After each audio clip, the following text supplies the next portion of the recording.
Hello there, Donny Carr here, and today we will be going over various ways to use and apply distortion effectively in your productions. So let's get going. I have this little groove I put together for the demonstration, and I'll give you a quick preview.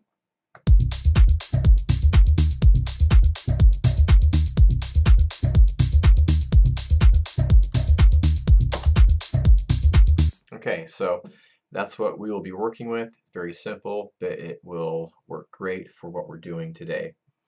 So the first thing that I want to touch on before I get into the individual techniques and tips is something I just want to touch on briefly, and that is top-down mixing. So what do I mean by that? So when I sit down to produce music, I like to have at least some sort of general idea and direction that I want to go, a sound that I want to achieve. And when you have that, what you're able to do is apply some predetermined effects on a grouped track, which will help dictate, the sounds that you choose. So, for instance, on my drum bus here, I wanted to have a little bit of a tape saturation sound.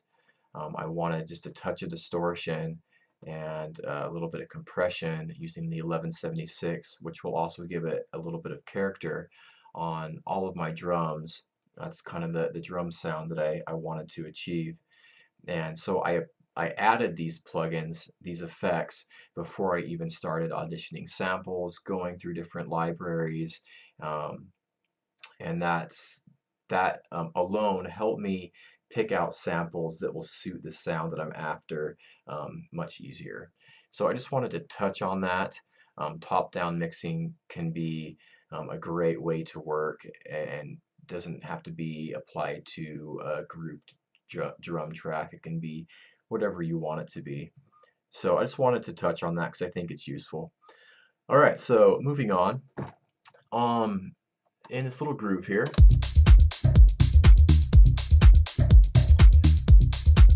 I want to bring out these little percussion hits a little bit more. So what I'm going to do is set up a gated distortion auxiliary track.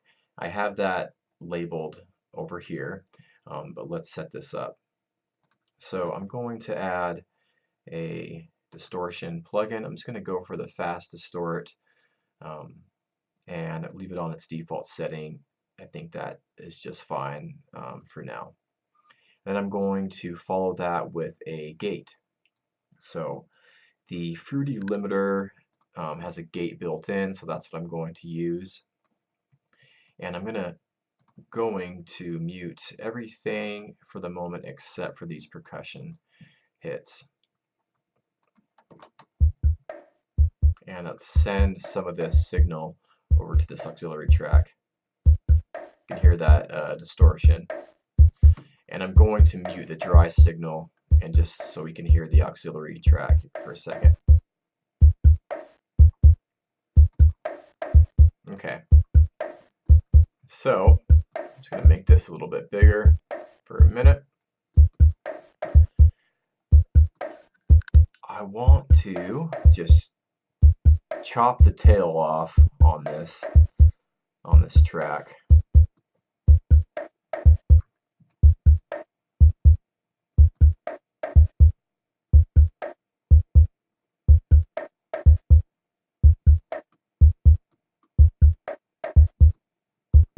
Increase the release a little bit so it just kind of smooths out how the gate closes.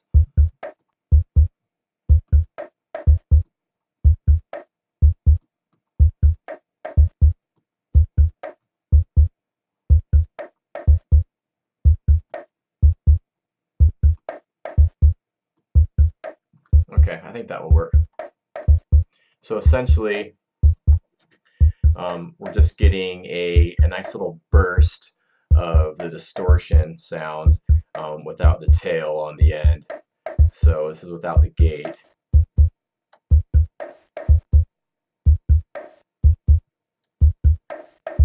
And with the gate. and that just really tightens it up and takes that tail away. So, and then what we'll do is we'll just blend this gated distortion for the percussions here in with everything else. So let's do that. So this is extreme. Just obviously too much. Let's turn that down.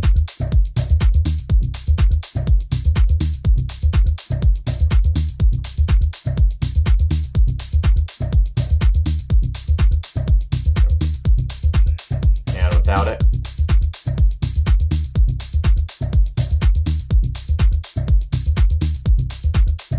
And with.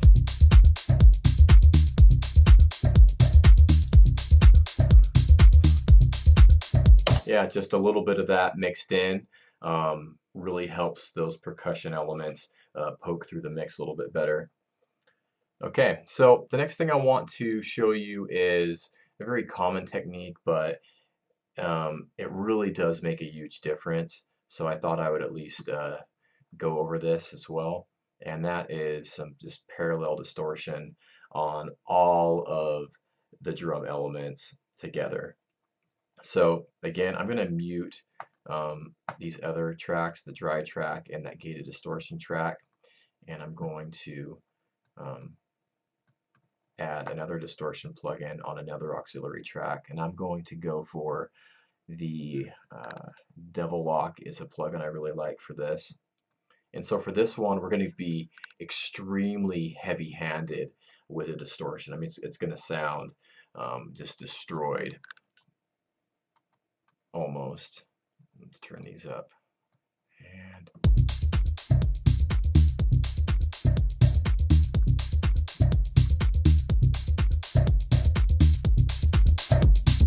yeah,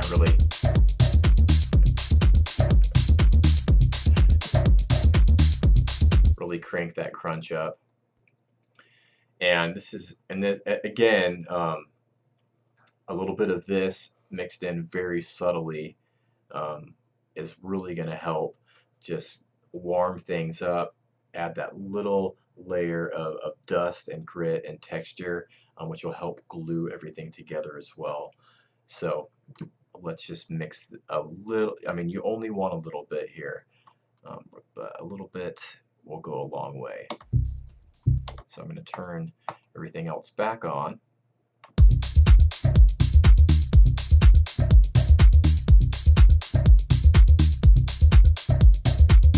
And without it.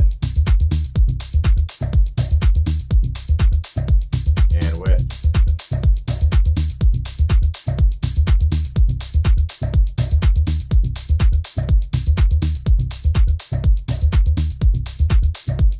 Yeah, you can just really just kind of ties everything together.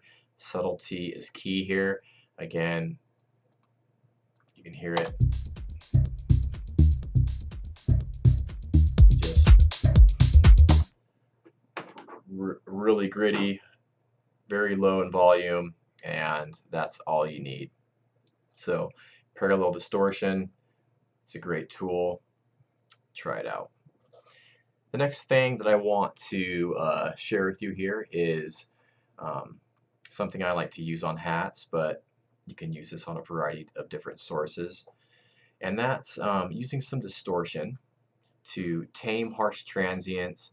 I find it really helps, you know, certain hi-hats, shakers, tambourines, things like that, really sit better and find a nice place in the mix. And you also, as a byproduct, when you do this technique, you also gain some headroom as well. So on this hi-hat one here, what I'm going to do, I mean, there's some harsh transients there, so I'm going to add some distortion with this wave shaper.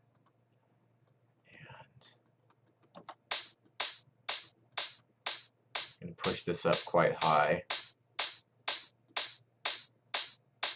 And let's level match the before and after. So it's a little bit louder.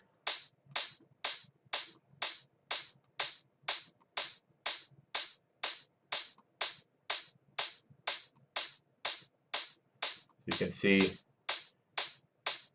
without the distortion, we're somewhere around -28 over here, and with,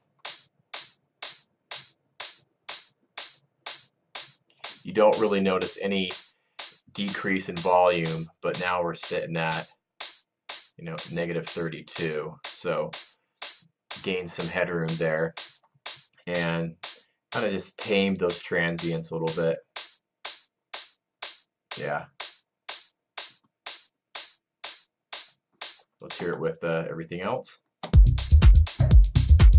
Without.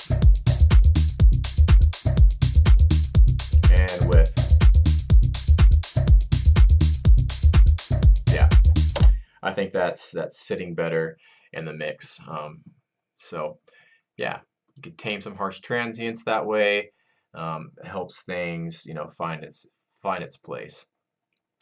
And let's hop over to the other hat here, and I want to show you another way to use distortion to bring out some harmonics in a sound.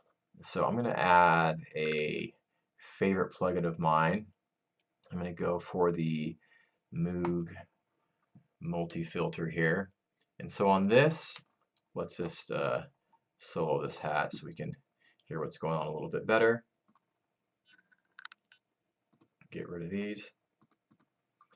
On this one, I'm going to add a bunch of drive here. So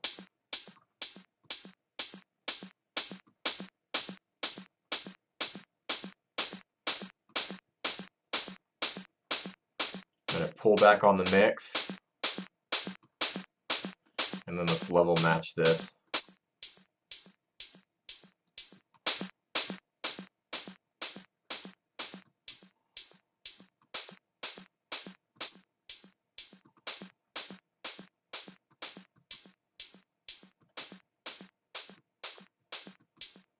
You can hear how much it fattened it up.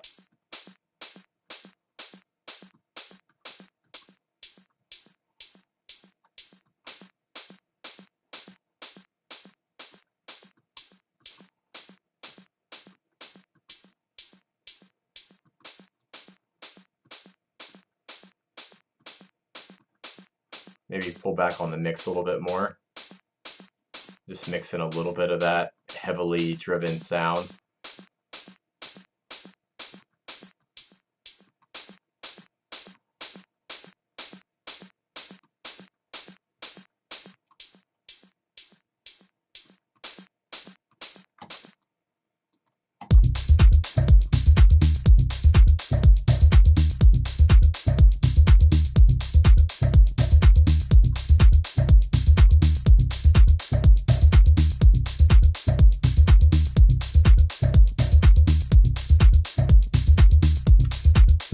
Without it.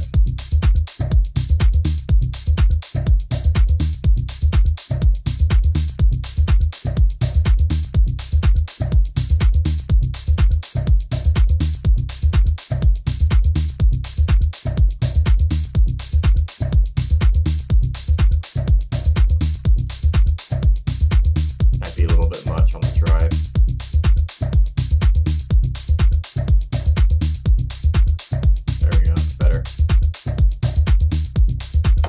Yeah, but that's just, you know, another way you can use distortion to add some harmonics, kind of add a little bit of weight and body to a sound using the drive. And it doesn't have to be the Moog multi-filter. It could be any drive plugin that has a mix, you know, parameter. Okay, so the next thing I want to touch on is a little bit of work on the bass. So what I like to do sometimes, actually a lot of times, is add a touch of reverb on a bass just to kind of put it in a space. This sounds more alive and natural, and then give that character and a little bit of grit and attitude by distorting that bass. So that's what we're going to do here. Let's try it. I'm going to add one of my favorites, old trusty Valhalla Vintage Verb, And I'm going to go for maybe a chamber setting, and I'm going to turn this down to around 2 seconds just for a starting point here, and maybe just low cut this a little bit. And this is another auxiliary track I have set up for my basses, so let's just send a little bit of this over to the bass, over to that reverb we just set up.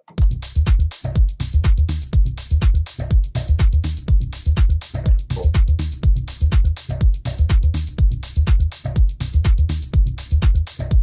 Okay, so let's dirty this reverb up, give it some attitude, like I said, and you know, a little bit of grunge using the Blood Overdrive.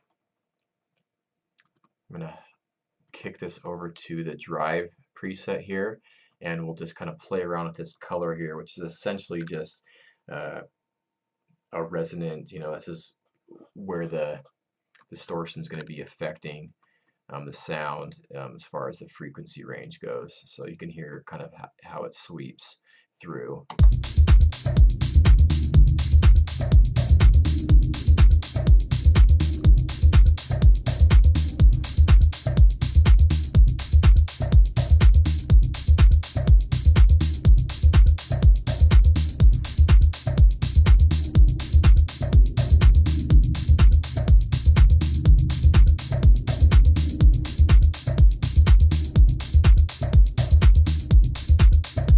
Yeah, and you can hear there, you can sweep through the frequency range and really dial in where that drive effect is gonna, you know, be in its sweet spot, and it sounds good around here. So.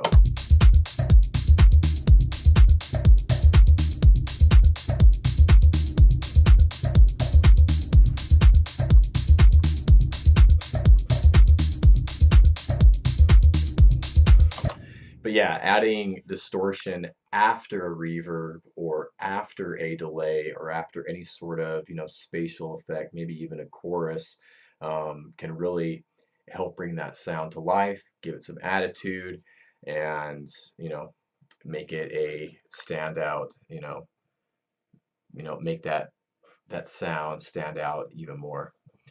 Okay, so I have another kind of different approach, but it's a very similar but different take on this type of technique. So I'm going to take these plugins off and take a little bit of a different approach as far as adding some distortion and reverb to a bass. So for this one, I'm going to add the guitar rig. Okay, and I'm going to add a couple things here. I'm going to go to Components, go to Tools, and I'm going to add the Split MS. And I'm going to add a reverb. I'm going to go for Spring Verb, and I'm going to go for another distortion plugin. I'm going to try the Screamer, but this time I don't want to put the distortion after the reverb. I want to put it before. I want to add the distortion first and then give it a touch of Spring Reverb. And up here I'm going to hit the R2 so we have a stereo input. So for this, all I want to do is affect the side signals only of the bass. So I only want to add a little touch of distortion and a little touch of the Spring Reverb to just the stereo information on the bass. So let's hop back over to the bass here itself. I have this Imager plugin muted right now, but let's unmute it because by default this sound is mono. So a mono signal is not going to work for this technique. I need a little bit of stereo information to play with. So what I did here to make this technique work is I just kept everything below 200 mono, but just in this band here I added a little bit of width with the Imager. Just turned on the stereo eyes and kicked up the width of this band a little bit. So let's hear with that engaged.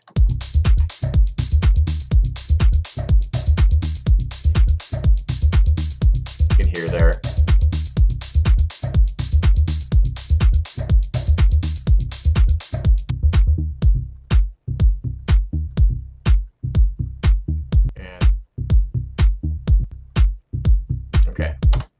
So let's hop back over to our auxiliary track with guitar rig, and I'm just going to push this this fader to the side so we don't get any of the mid signal coming through. I only want to hear the sides.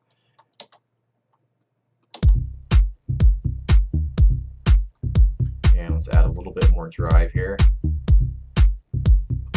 Maybe a little bit more reverb.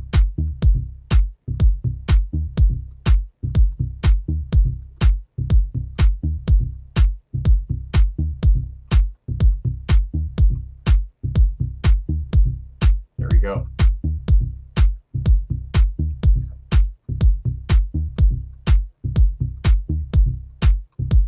And then we can blend that into taste.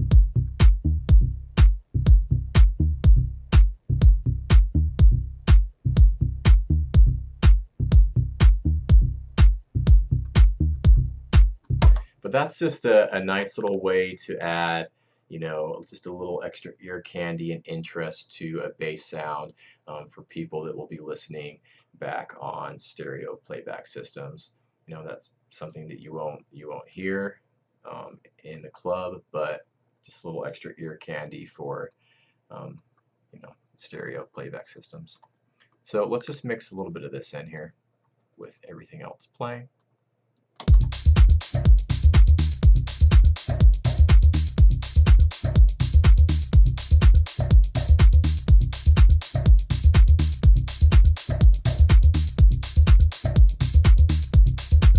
And let's hear it without it.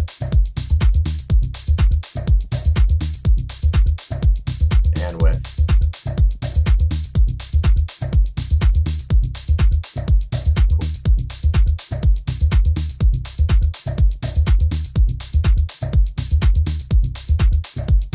Yeah, I think that really helps give the bass a little extra interesting identity.